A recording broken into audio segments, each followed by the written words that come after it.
Hello friends, આજે આપણે PMS એટલે કે પ્રી મેન્સ્ટ્રુઅલ સિન્ડ્રોમ વિશે ચર્ચા કરીશું. તે બહુ જ જાણીતો, બહુ જ ઓછો ચર્ચાયેલો વિષય છે. નામ સજેસ્ટ કરે છે એ પ્રમાણે પ્રી મેન્સ્ટ્રુઅલ મતલબ કે માસિક આવતા પહેલાની શારીરિક અને માનસિક સમસ્યાઓ. માસિક ચક્ર જ્યારે નોર્મલ ચાલુ હોય ત્યારે માસિક આવ્યા પછી શરૂઆતના 10 થી 12 દિવસમાં સ્ત્રીબીજ બને છે, પછીના 4 થી 5 દિવસમાં વિકસિત થાય છે અને ફૂટે છે. બીજ ફૂટ્યા પછી શરીર બાળક ભવિષ્યમાં આવવાનું છે એના માટે તૈયારી કરે તો એ દરમિયાન થોડા ઘણા હોર્મોન્સના ચેન્જીસ થાય છે અને ચેન્જીસને કારણે જે સમસ્યા ઉદ્ભવે તેને PMS એટલે કે પ્રી મેન્સ્ટ્રુઅલ સિન્ડ્રોમ એવું કહીએ છીએ.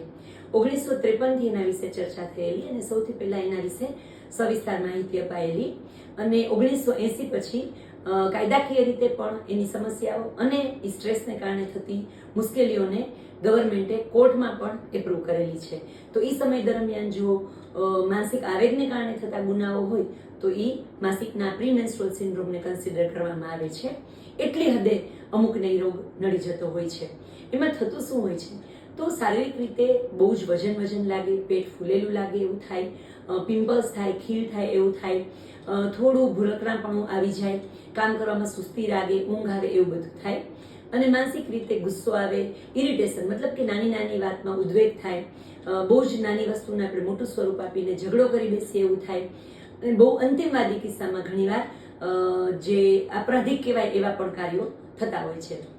એવું થવાનું કારણ તો આપણે જે ચર્ચા કરી એ રીતે કે બીજ ફૂટ્યા પછી બોડીમાં જે પ્રોજેસ્ટ્રોન નામનો હોર્મોન આવે એનાથી થોડા ફેરફાર થાય છે, એનાથી થતું હોય છે.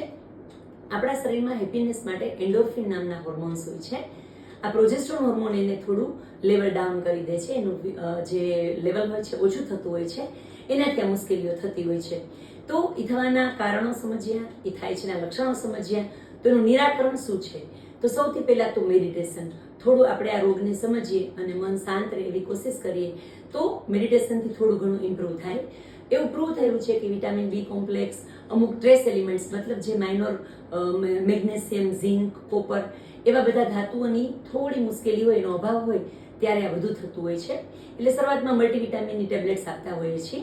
જો એનાથી ઇમ્પ્રૂવ ન થાય અને યંગ સ્ત્રી હોય ને બાળક ન જતું હોય તો ગર્ભનિરોધક ગોળી બેસ્ટ ઓપ્શન કહેવાય કે એમાં બીજ બનવાની પ્રક્રિયા જ બંધ કરી દેવાની. તો બીજ બને જ નહીં, બીજ ફૂટે જ નહીં અને સમસ્યાનું નિરાકરણ આવી જાય. મોટી ઉંમર હોય અને જો આપણે ગર્ભનિરોધક ગોળી ન આપી શકીએ તો માસિકના 15 થી 25 દિવસ દરમિયાન થોડું ઘણું મલ્ટીવિટામિનની દવા સાથે એક્સટર્નલ બહારથી પ્રોજેસ્ટ્રોન હોર્મોન આપી દેવાનું. એટલે કેવું થાય કે જે બહારથી જે હોર્મોન છે એ થોડું માઇલ્ડ હોવાનું, બોડીને એ હોર્મોન મળે એટલે શરીર પોતે હોર્મોન બનાવવાનું બંધ કરી દે તો થોડું ઘણું એ સમસ્યામાં આપણે થોડું નિરાકરણ લાવી શકીએ. એ દરમિયાન આપણે જે બીજું એ પણ કરી શકાય કે માસિકના 14-15 દિવસ પછીથી નિમક થોડું ઓછું લેવું તો એનાથી શરીરમાં ફ્લુઇડ ઓછું થાય તો હેવીનેસ અને એવું જે લાગે છે એમાં બ્લોટિંગ જેવું લાગે, ગેસ જેવું લાગે, શરીરમાં સોજા લાગે એવું થતું હોય તો એ થોડું ક્લિયર થઈ જાય. તો નિમક એક ઓછું લેવું, પછી સ્ટ્રોંગ એકદમ કેફીન એટલે જો સ્મોકિંગ કે ડ્રગ કે આલ્કોહોલ કે એવી ટેવ હોય તો એ ટાળવું અને બહુ સ્ટ્રોંગ ચા કોફી પીવાનું ટાળવું. આટલું આપણે આપણા તરફથી કરી શકીએ. આવું મોટે ભાગે બહુ ઓબેઝ હોય એને થતું હોય છે, જેને ફેમિલીમાં વારસાગત હોય છે એને થતું હોય છે અને ફેમિલી ટેન્ડન્સી 80% જેટલી છે.